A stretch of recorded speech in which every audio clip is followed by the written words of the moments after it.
Hi there, Ben Prater here, Southeast Program Director for Defenders of Wildlife.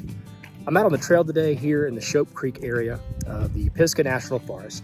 This is an area that is known as really important habitat for migratory songbirds.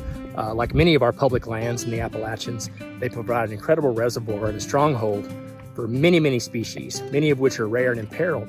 Unfortunately, our migratory songbirds are also rare, and many of them are imperiled and have experienced steep population declines.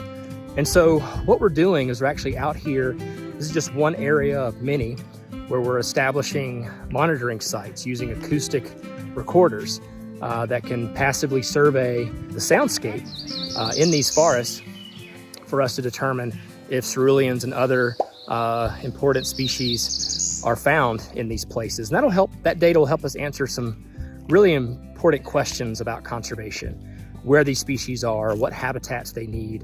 And the reason we're looking at ceruleans is because they tend to breed and inhabit old growth forest.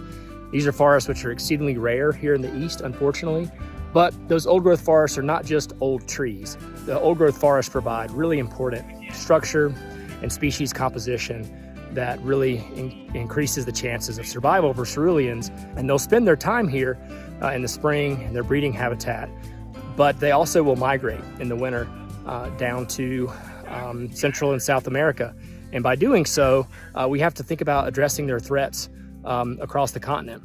But one of the best things we can do is ensure that their really necessary habitat and their breeding range is protected. So with this acoustic monitoring project, with multiple partners, we hope to answer some important questions about what ceruleans need, the habitats they prefer, and the best ways to conserve them into the future.